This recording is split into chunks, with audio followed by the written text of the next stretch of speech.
Mas aqueles em que eu tenho apenas o papel de indutor do crescimento, eu preciso ter uma ferramenta que tenha um way out para mim. Eu preciso ter uma saída ao longo do tempo para assegurar que possa dispor de recursos para novos empreendimentos. Aqueles empreendimentos que já estão concluídos, eles já têm uma equação financeira definida, eles têm outros meios de se refinanciar e, por conseguinte, liberar os recursos para que a gente pudesse atuar em novas frentes.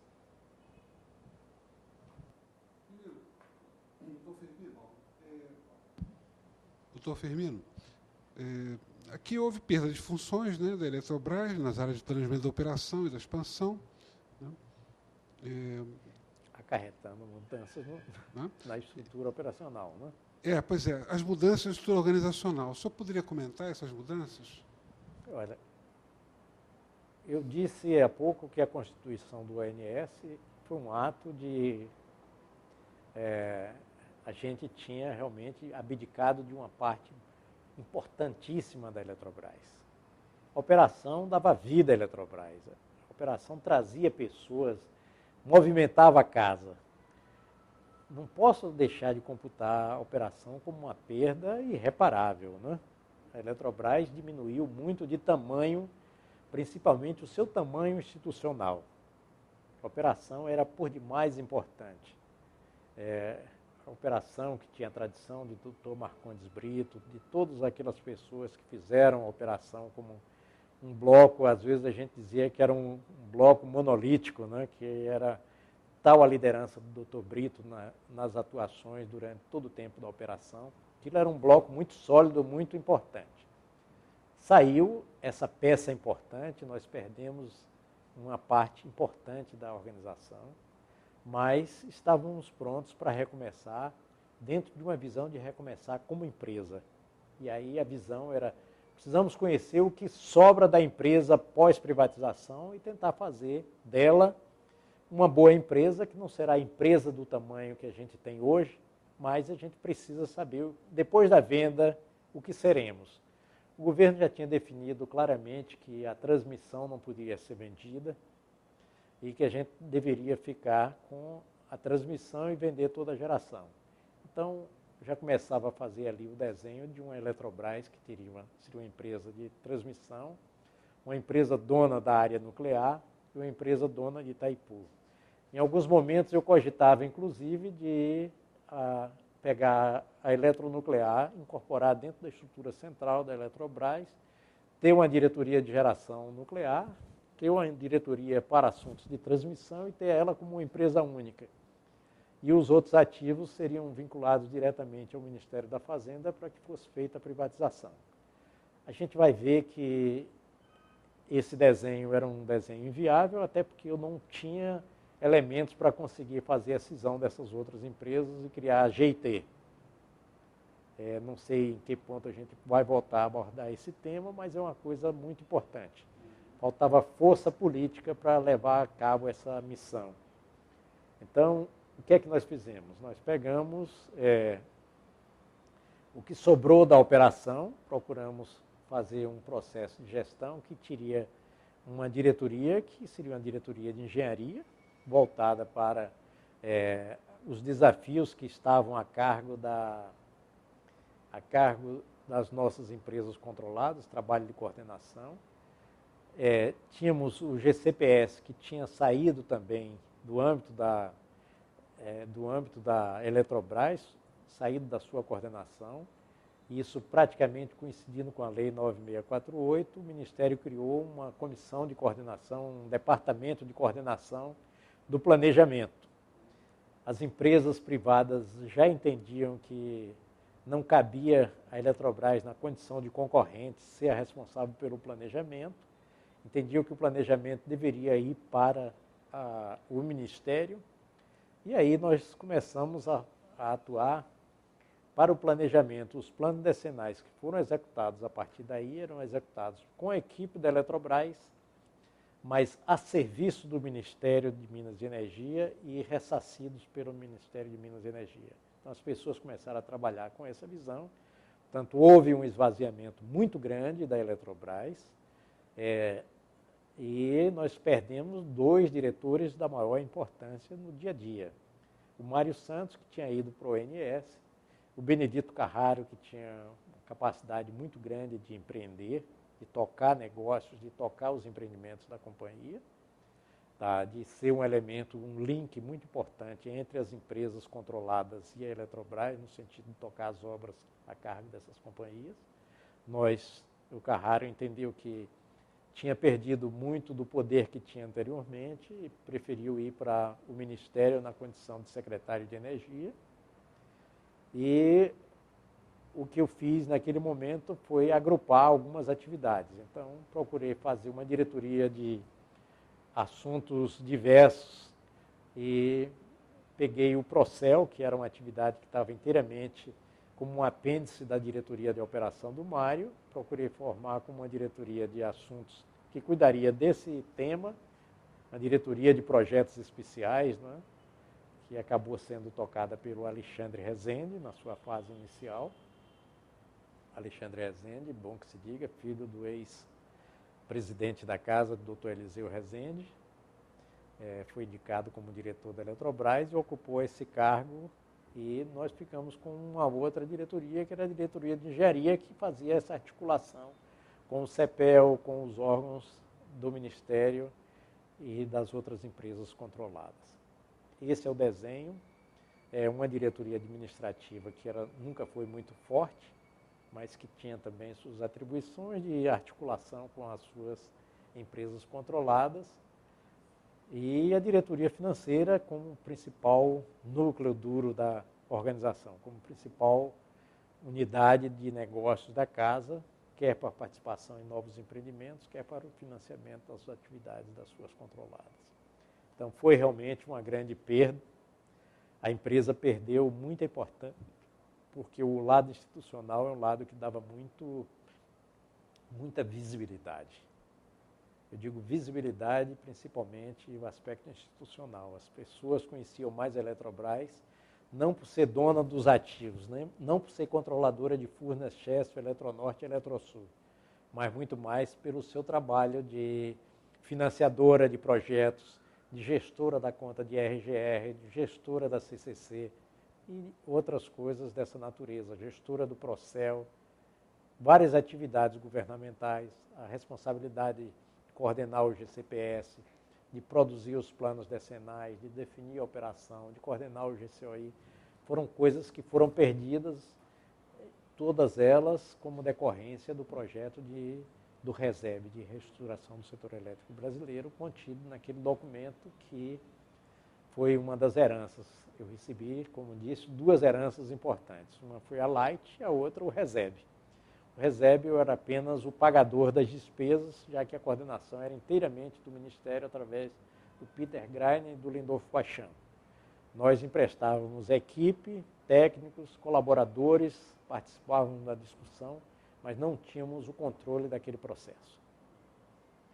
E a Light, que teve a contribuição importante de trazer o equilíbrio econômico-financeiro da Eletrobras e todas as suas controladas, a venda da Light.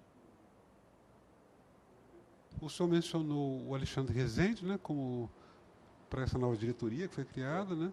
A diretoria de engenharia, no primeiro momento, eu acho que fica com o Xisto Vieira. Ficou com o Xisto Vieira, né? Que veio a substituir o Carraro, que pouco tempo depois pediu demissão do Ministério e retornou para o estado de Santa Catarina, já que ele era um empregado originário da antiga Celesc, né? Mas já aposentado a essa altura. Perfeito.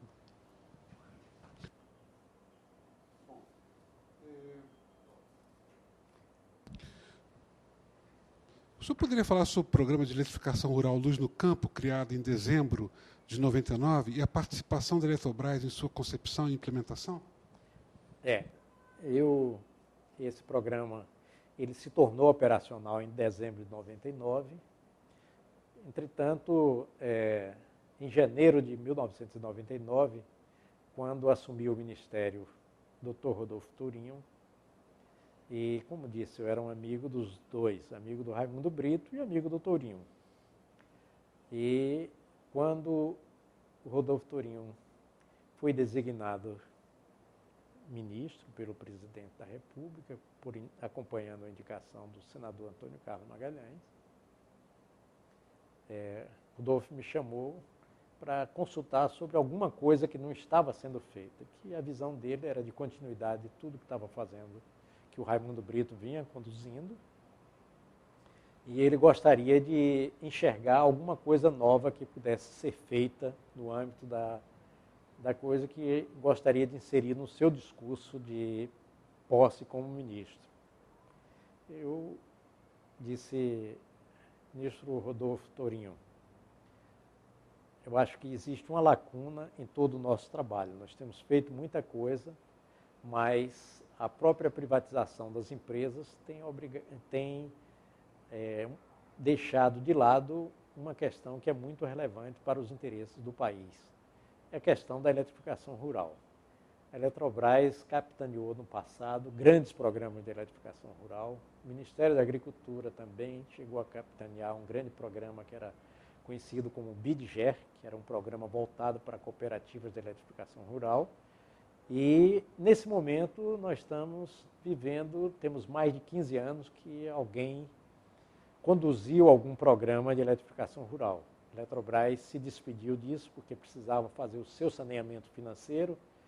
Eu acho que concluído, o saneamento financeiro já foi concluído, a gente já tem espaço e a gente tem uma fonte de recursos que a gente poderia mobilizar, que é a Reserva Global de Reversão, que é um valor que começou a voltar a ter novos valores ingressando na empresa, tem um baixo nível de comprometimento, e nós poderíamos utilizar esse recurso para fazer um programa de eletrificação rural. Disse, ótimo, vou incluir isso no meu discurso, que faria um grande programa de eletrificação rural. Isso está lá consignado no discurso do Rodolfo Torinho. E, a partir daí, eu e o Rodolfo Torinho começamos a trabalhar intensamente nesse programa. Tá? Intensamente nesse programa. E uma das coisas que mais nos preocupou foi o fato de que a gente precisava conhecer quais as carências do país na área de eletrificação rural. E o censo não tinha dados recentes sobre aquilo, nós estávamos no ano de 1999, portanto, há um ano do novo censo. E aí eu fui buscar na última pesquisa do PNAD, da Pesquisa Nacional de Amostragem por Domicílio, e verifiquei como é que estava a situação do Brasil naquele momento. Naquele momento, segundo o PNAD, nós tínhamos 2.200.000 domicílios sem energia, e era preciso fazer. Aí, em função disso, nós mapeamos dentro do PNAD também quais os estados onde estava a concentração maior. 2.200.000 domicílios urbanos e rurais sem energia? Rurais. Ah, só rurais? Só rurais. Urbanos, você poderia ter domicílio urbano sem energia, mas ele estava ligado de alguma forma, tá certo? Ou alguns estavam como obrigação da concessão. A gente não estava preocupado com isso, porque linhas de periferia, a rigor, já o concessionário deveria estar atendendo. Tá? Provavelmente, com a força da ANEEL, ela conseguiria chegar lá e obrigar a que esses empreendimentos fossem feitos. Mas, de qualquer forma, o dado era 2.200 domicílios. Ele não dizia se era rural ou urbano, mas a gente tinha certeza que talvez 95% disso fosse rural. A primeira preocupação foi constatar que mais de um terço desses domicílios estavam na Bahia. A gente tinha realmente... a Bahia era um estado ainda muito ruralista, com mais de 50% da população economicamente ativa ainda no campo. Era uma surpresa também para nós, a gente não vinha olhando essa estatística com esse detalhe. E aí veio a preocupação, puxa, vamos fazer um programa de eletrificação rural, onde o principal beneficiado é o estado da Bahia, onde o ministro é baiano e o presidente da Eletrobras também.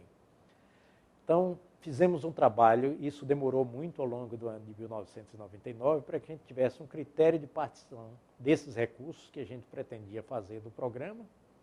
A gente buscava inicialmente 1 milhão dessas residências, num prazo relativamente curto, fazer 1 milhão dessas residências. E o programa teve o nome escolhido por mim, pelo Rodolfo, Luz no Campo, A própria mensagem Luz no Campo, mudando o campo da noite para o dia, foi uma mensagem muito feliz, era uma coisa muito bonita. E o programa deslanchou. E o nosso cuidado foi dizer o seguinte: nenhum estado poderá ser contemplado com mais de 10% dos recursos do programa.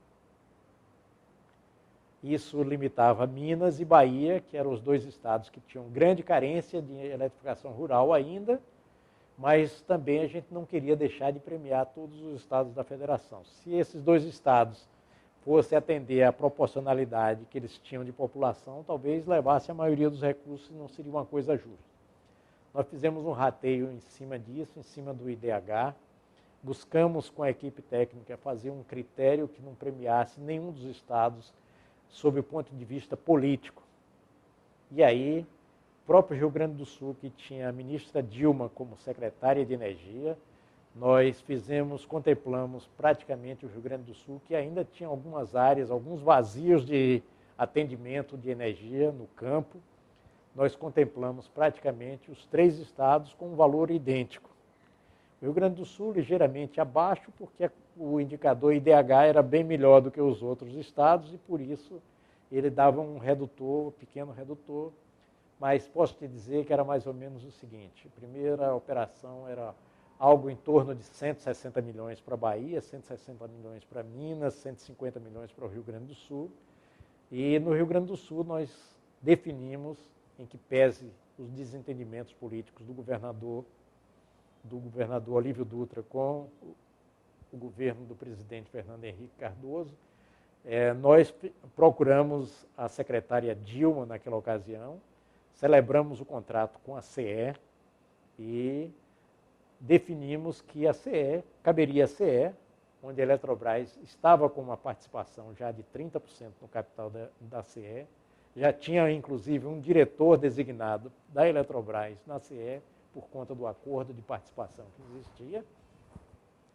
E a gente dizia o seguinte: a CE recebe os recursos e ela faz o contrato com as empresas privadas que não estão com interesse em fazer, tanto a Rio Grande Energia como a AES Sul, e com as cooperativas de eletrificação rural, porque nós não podemos fazer diretamente com as cooperativas, porque as garantias são muito frágeis e nós não podemos conceder financiamento sem garantia. Mas a CE, a ministra liderando aí, pode conduzir isso, fica com recurso disponível para a execução do programa no âmbito do Rio Grande do Sul. Ministra não, secretária da época.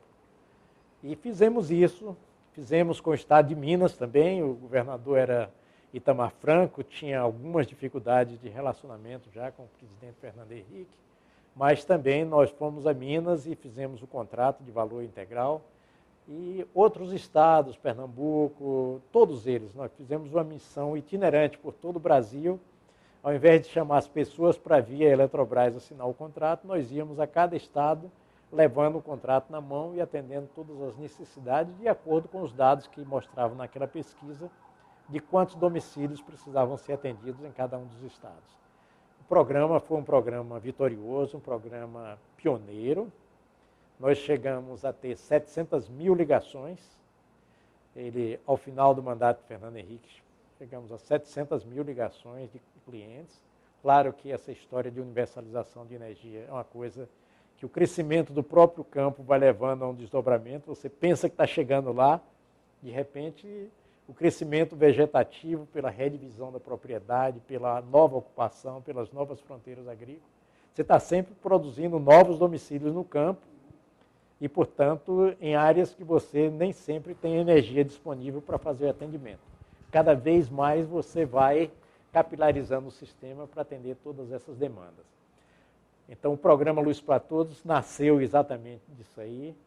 Algumas pessoas tentam atribuir como uma criação minha, o programa Luz no Campo. Eu já estou usando o nome do programa do governo atual. Não, o programa... ele é um programa de muitas mãos. Ali a gente tinha a equipe da área que conduzia o programa tecnicamente, o Pertusier, o Ricardo e tantas outras pessoas. Eu estou citando aqueles que eram mais próximos de mim.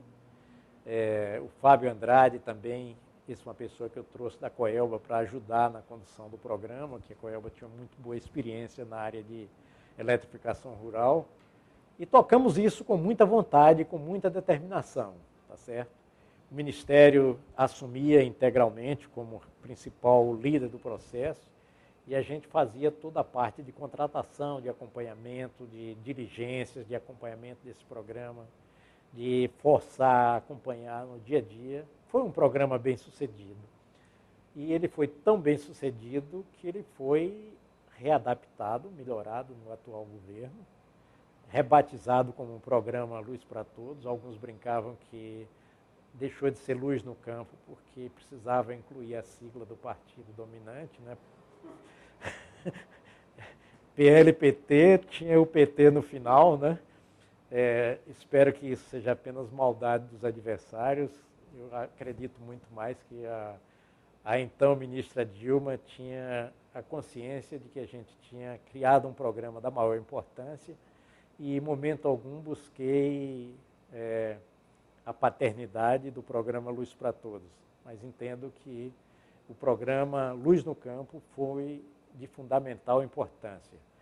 Quando, em alguns momentos, às vezes, a gente até sente vontade de questionar determinadas coisas. Quando o presidente Lula, existia um recurso escondido lá na Eletrobras que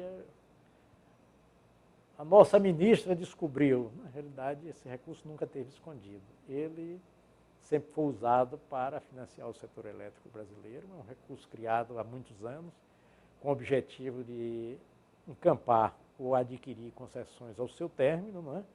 Era um instrumento do poder público para retomada de concessões, quando assim achasse conveniente, e que a sua ociosidade levava que a gente trabalhasse fundos de financiamento dentro da empresa Eletrobras financeira, e foi o que nós fizemos, utilizando ali, naquele momento que você tinha estabilidade econômica, poderia trabalhar aqueles recursos com a taxa de juros fixa, juros de 6% ao ano, portanto, sem correção monetária, e conseguimos aprovar um decreto do presidente, que isso culmina com mais ou menos o mês de dezembro de 99, que era exatamente o último ponto pendente, que a gente não queria que tivesse correção monetária. O Ministério da Fazenda entendia que deveria ter um IGPM no meio, alguma coisa além dos 6% de remuneração do recurso, e nós conseguimos, e tenho certeza que o programa Luz para Todos, hoje em dia, é um programa que teve uma complementação muito boa do próprio Congresso Nacional, quando aprovou a Lei 10.488, que criou a Conta de Desenvolvimento Energético, que foi usada em parte substancial para que fosse esse programa, uma parte dele bancada a custo perdido, né? Tá? Diferente do conduzido no passado, que não tinha uma fonte de recurso a fundo perdido. Ele era todo financiado, mas financiado numa condição muito módica em relação às taxas de juros vigentes no mercado. Firmino, ainda sobre a questão do Luz no Campo, a ligação, né, do consumidor, ela era feita de forma gratuita ou não? Olha, só para diferenciar, porque Luz para Todos a ligação é gratuita. É gratuita, é exatamente isso. No Luz para Todos, a ligação é gratuita exatamente porque você tem uma fonte de recurso que é a fundo perdido. A CDE, você não precisa, você entrega o recurso e ele não precisa ser devolvido sob a forma de financiamento. Então, você pode ter, inclusive, a instalação interna da casa. Até a instalação interna. Até a instalação interna faz parte do escopo do Luz para Todos. Portanto, é o que eu digo, é o melhoramento de um programa. Ele foi possível por quê? Porque havia uma fonte de recurso que poderia ser concedida a fundo perdido. A CDE. A CDE. Tá certo? E de forma criativa, não vamos menosprezar nem diminuir a competência daqueles que criaram o programa Luz para Todos. Ele é um programa realmente que fortaleceu a unidade familiar, o campo foi muito beneficiado, a população mais pobre foi beneficiada, mas, mais uma vez, eu preciso dizer que tanto eu como o ministro Rodolfo Torino também temos algum mérito para que no nascimento do Luz para Todos, porque o Luz no Campo certamente foi uma semente que germinou, fizemos o benefício para 700 mil famílias, tá certo? A meta era 1 milhão. A meta era 1 milhão. E 700 mil ligações foram feitas. é que o último ano do programa acabou prejudicado por conta do racionamento. Ele perdeu o dinamismo, tá? Na hora que você começou a ter racionamento de energia, você perdeu aquele ímpeto que as pessoas tinham de tocar o programa com a mesma rapidez. Ou seja, como é que se acelera um programa dessa natureza quando você tem que os consumidores que já estão ligados vão ter um racionamento de energia, vão ter uma redução do seu consumo e eu vou buscar fazer novas ligações. Então, teve um arrefecimento da atividade aí, eu já estava fora, portanto, é bom lembrar que eu saí um pouco antes do racionamento, eu saí no dia 10 de abril de 2001 e guardo ainda o famoso recorte, o recorte do jornal, que era Firmino Sampaio defende racionamento junto com racionalização. Que esse foi realmente o mote do meu discurso de despedida da Eletrobras, porque naquele momento eu fui a primeira autoridade, embora uma autoridade demitida, mas que chamava atenção para a questão da necessidade de correr com o racionamento, porque entendia que era uma coisa inadiável, né? Projeto Eletrobras 50 anos, 22 de outubro de 2010, entrevista com o Dr. Firmino Ferreira Sampaio Neto. Gostaríamos que o senhor comentasse sua participação na elaboração do Programa Prioritário Termoelétricos, o PPT, lançado em fevereiro de 2000, e as dificuldades que a Eletrobras enfrentou para celebrar contratos antecipados de compra de energia com investidores em geração térmica. Ok. Vou fazer um pequeno preâmbulo para responder isso aí. A gente falou um pouco sobre a chegada do ministro Rodolfo Tourinho e o perfil do ministro Tourinho era diferente do perfil do ministro Raimundo Brito. O Raimundo Brito já conhecia perfeitamente toda a estrutura do setor elétrico, já estava com 4 anos de vivência, e o ministro Tourinho vinha de uma experiência do mundo financeiro. Tá? Ele foi diretor financeiro de empresas, de banco, e naquele último cargo dele tinha sido secretário da Fazenda do Estado da Bahia. Então estava vindo como ministro de Minas e Energia uma matéria onde ele não tinha o mesmo domínio do seu antecessor. E por isso buscava se cercar de profissionais, como foi o caso do Carraro, depois o Xisto, tinha uma presença muito forte minha dentro do Ministério, apoiando ele em todas as suas ações, como não poderia deixar de ser, coisa que faria tanto com ele como o Raimundo, embora o Raimundo fosse menos dependente disso do que o Tourinho. Então, ali estava presente, e uma das primeiras coisas que eu chamei o ministro Tourinho para conhecer foi o ONS, já como entidade privada, e fomos lá fazer uma visita ao Mário Santos. Fui apresentar o operador nacional do sistema para o ministro Tourinho, para ele conhecer como é que era o sistema, e fomos lá na sede do CNOS, lá em Brasília. Saímos de lá, isso foi no mês de fevereiro, poucos dias logo após a sua posse, né, pouco tempo depois, e para nossa surpresa, logo nos primeiros dias de março, não me recordo se foi 9 ou 13 de março, nós tivemos Foi dia 11 de março. 11 de Na março. noite 11 de março, o blackout. O famoso raio de Bauru, tá certo? A história do flashover e outros adjetivos que foram buscados para aquela grande interrupção de Bauru. Então, Bauru foi realmente um caos, foi um choque muito grande. Foi um grande apagão, um apagão de grande dimensão, e realmente trouxe um desgaste para o ministro muito forte. Um desgaste, primeiro, a sua dificuldade de quem estava chegando há pouco tempo, tá certo? Vindo do mundo financeiro, para explicar fenômenos daquela natureza. Então, estava buscando explicações com a área técnica, com o Mário Santos, com o Carraro, com o Xisto, e com várias outras pessoas, e se pautando dentro das informações técnicas, sem aquela familiaridade. E algumas críticas muito duras em relação às suas respostas, mas teve um papel muito importante. aquele talvez tenha sido o grande sinal, primeiro alerta, ou segundo, né, que a gente já tinha tido em abril de 97, os dois apagões de uma quinta e uma sexta-feira, quando a tensão caía abruptamente, o esquema regional de alívio de carga, o famoso ERAC, atuava e a gente perdia 30%